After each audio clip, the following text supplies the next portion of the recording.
Urine analysis. Urine analysis or urinalysis encompasses a range of tests performed on a sample of urine. These can be done either during your appointment with a healthcare professional, the urine dipstick test, or in the laboratory, urine microscopy and culture, in order to diagnose and monitor a variety of conditions, including diabetes, infection, and chronic kidney disease.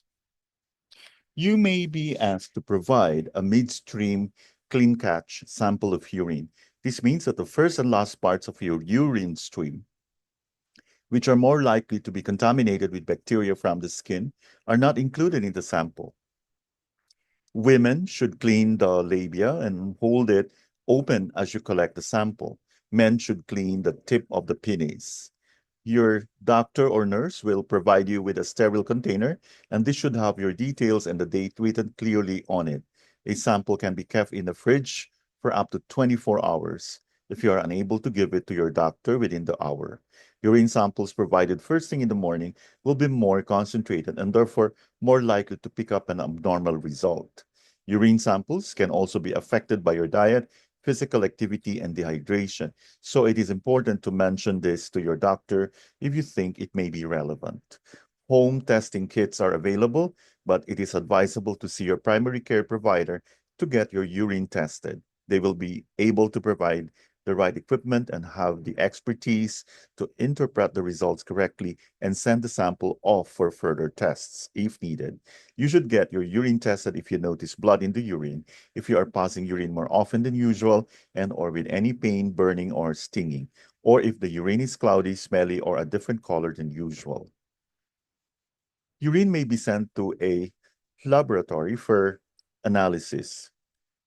A culture test looks to identify any bacteria present in the sample, which may indicate the cause of a urinary tract infection.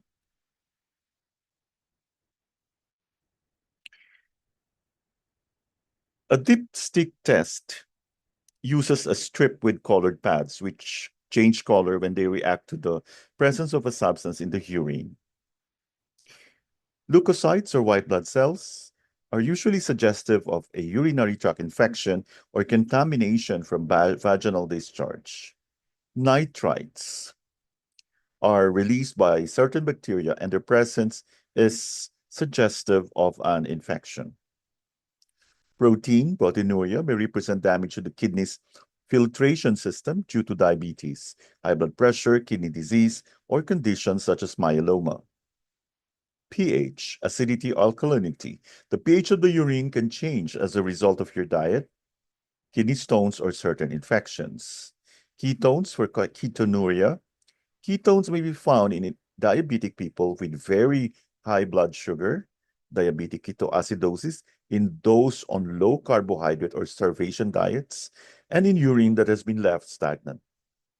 Blood, hematuria.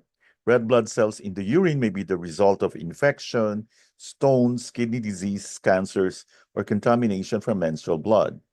Bilirubin and urobilinogen may be seen in those with liver disease. Specific gravity. This is a measure of how dilute or concentrated the urine is and depends on your hydration level. Glucose, sugar, glucosuria. Glucose is found in diabetic people's urine, and this is a useful screening test for the condition. Urine can be tested rapidly using a multicolored plastic strip that is dipped into your urine sample. Your healthcare professional will compare the strip to a color scale, which correlates color changes in the pads to possible abnormal findings in the urine, such as blood or glucose. Sometimes a machine may be used to analyze the pads. The level of changes in color depend on how much of the substance is present, and this is graded using a plus sign. Urine can be examined under a microscope and cultured, where the bacteria are allowed to grow to identify which antibiotics may be used to treat infections. It usually takes around 72 hours for the results to be made available.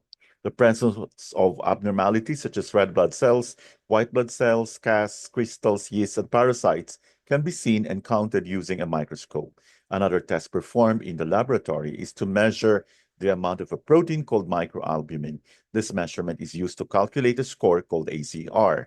albumin-creatinine ratio, which is used to monitor people with diabetes, hypertension, and kidney disease. There are an estimated 150 million cases of UTI globally each year. Thank you for your attention.